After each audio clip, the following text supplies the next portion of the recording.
ما همیشه موفقیت‌ها، جشن‌ها و خوشگذرونی‌های افراد معروف رو می‌بینیم ولی نمی‌دونیم که اغلب سلبریتی‌ها چه غم و غصه عمیقی تو زندگی شخصیشون دارن و چند تایشون به افسردگی شدید مبتلا هستن.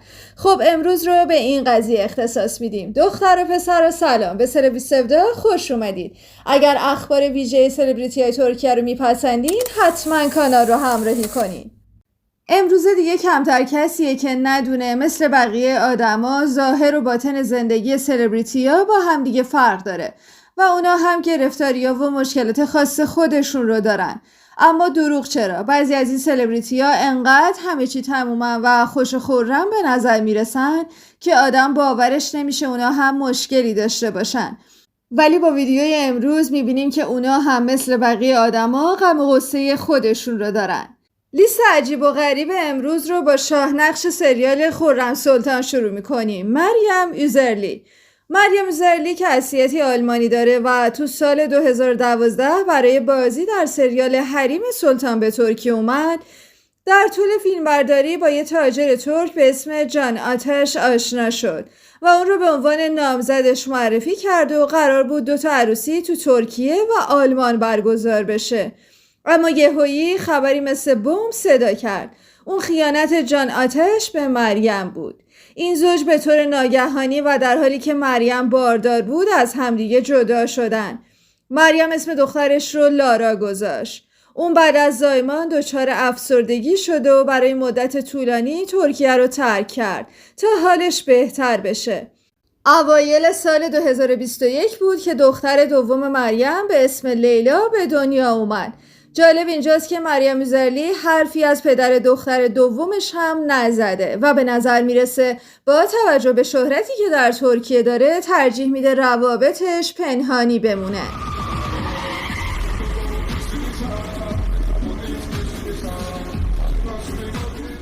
نفر بعدی این لیست مروه بلور که اتفاقی که برای زندگی مشترکش افتاد یکی از جنجالی ترین اتفاقهای ترکیه بود. قضیه از این قراره که مروه بلور بیشتر شهرتش به خاطر خیانتیه که همسرش مورات بهش کرد. اونا تو سال 2017 از همدیگه جدا شدن و مورات با هانده ارچل وارد رابطه عاشقانه شد. اون توی مصاحبه گفته بود که بالاخره رویاهای من به واقعیت پیوست و من عشق واقعی رو پیدا کردم. این حرفای مورات باعث عصبانیت زیاد مروه شده بود.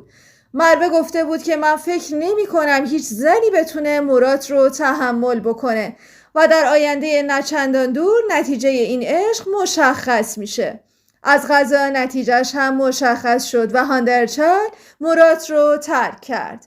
ولی صبر کنید، این پایان ماجرا نیست. یه اتفاق جنجالی دیگه هم تو زندگی مروه افتاد. مروه بعد از این اتفاق رابطه ای رو با هاکان سابانجی معروف آغاز کرد. بله، همون هاکان که الان نامزد هاندرچل هست. اما این رابطه هم دوامی نداشت و با خیانت هاکان به پایان رسید و در کمال تعجب هاکان الان با هانده در ارتباطه. و بعد از این 2 ارتباط مشترک بین مروه و هانده مردم ترکیه به این نتیجه رسیدن که این جریانات نمیتونه اتفاقی باشه و حتما که یک جای کار میلنگه و احتمالاً هانده تقصیری داره. ویدیویی هم در کانالمون گذاشتیم که مفصلا به رابطه هانده و هاکان و شرط هاکان برای ازدواجش با هانده رو براتون کامل توضیح دادیم. مروه بعد از این قضیه چند باری هم رابطه عاشقانه رو تجربه کرد که همشون به شکست منجر شد و الان مدتیه که مروه به خلوت خودش پناه برده و تمایلی به رابطه و ازدواج مجدد نداره.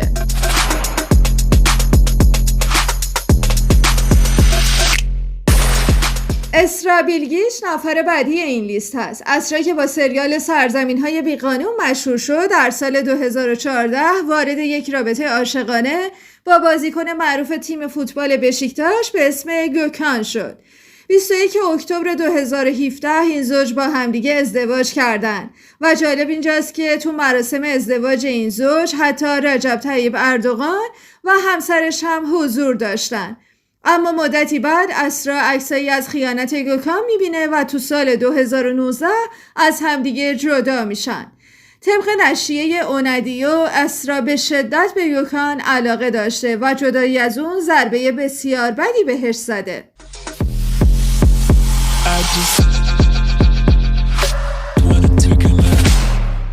اگر ویدیوی زیباترین بازیگران زن ترکیه رو داخل کانالمون دیده باشین، توبا بیوکوستون یکی از 10 بازیگر برگزیده ترکیه از نظر زیبایی هست که متاسفانه در لیست بازیگران بدبخت از نظر روابط عاطفی هم قرار گرفته.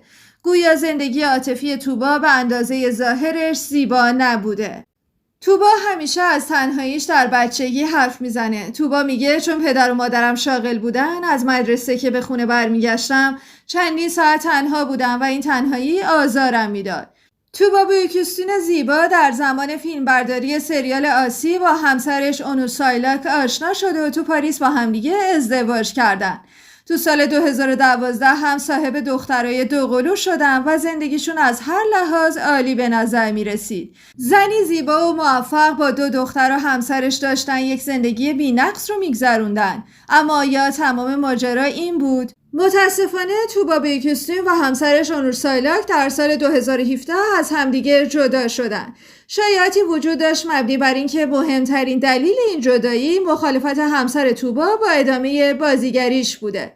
توبا که تو لیست زیباترین بازیگران ترکیه هست، گویا این مورد توجه قرار گرفتنش به خاطر زیبایی و همچنین توانایی‌هاش از طرف شوهرش قابل تحمل نبوده. به گفته نشریه اونادیو، توبا بعد از جدایی از همسرش غم عمیقی رو در دلش احساس می‌کرده و برای رهایی از این غم رابطه‌ای با یکی از بازرگانان معروف ترکیه آغاز کرد.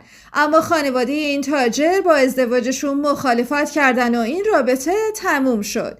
اکثر تجار و خانواده‌های بزرگ ترکیه وصلت با بازیگران رو در شأن خودشون نمی‌بینن، مثل همون قضیه‌ای که برای هاکان سابانجی و هانده ارچل اتفاق افتاده.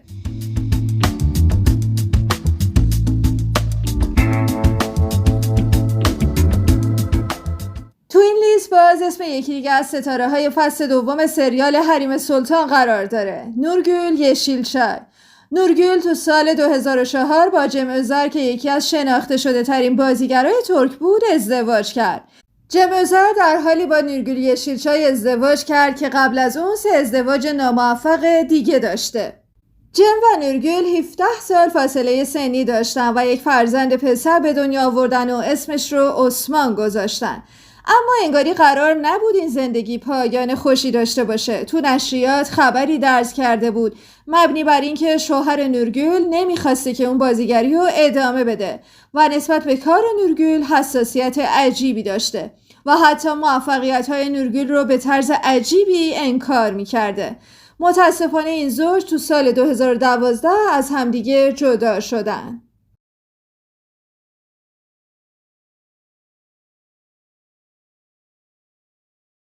میرسیم به یکی از عجیبترین های این لیست، بیرجا آکالای، که این بازیگر توانا رو اکثرا از سریال فوق‌العاده عشق سیاه و سفید به خاطر داریم.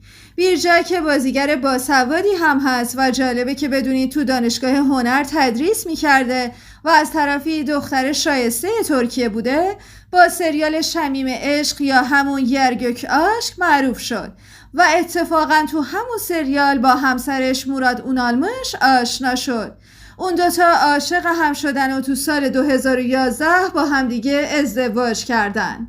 ولی ازدواجشون 1 سال بیشتر دوام نداشت و تو سال 2012 از همدیگه جدا شدن. بیرجا بعد از جدایی اولش برای بار دوم تصمیم گرفت که در قلبش رو به روی عشق باز بکنه و در سال 2014 با یکی از کارگردانان ترکیه به نام آلی سارپ لوندوغلو ازدواج کرد. ولی متاسفانه ازدواج دوم بیرجا هم دوامی نداشت و در سال 2017 به خاطر خیانت همسرش از همدیگه جدا شدن. جالبه که بدونید بیرجا انقدر همسرش رو دوست داشت که اسمش رو روی شونش خالکوبی کرده بود. طبق شایعات همسر بیرجا با دریا شنسوی در ارتباط بوده. بیرجا بعد از این جدایی برای یک مدت طولانی درگیر افسردگی شدیدی بود. همچنین تتوش رو پاک کرده و تو یک برنامه تلویزیونی گفت دیگه اسم هیچ مردی رو روی بدنم حک نمی کنم. دوستان به انتهای ویدیو رسیدیم، ولی در نظر داشته باشید که ازدواج و طلاق چیزیه که ممکنه برای هر کسی پیش بیاد و سلبریتی ها هم از این قضیه مستثنا نیستن. اما به دلیلی روحیات حساس برخی سلبریتی ها و یا اتفاقات تلخی که تو زندگی مشترکشون افتاده، برای بعضیاشون این ماجرا سخت‌تره و اونا دچار افسردگی های نسبتاً طولانی مدتی شدن. امیدوارم که ویدیو امروز رو هم پسندیده باشید. متشکرم که همراهمون هستید. مراقب خودتون باشید. خداحافظ.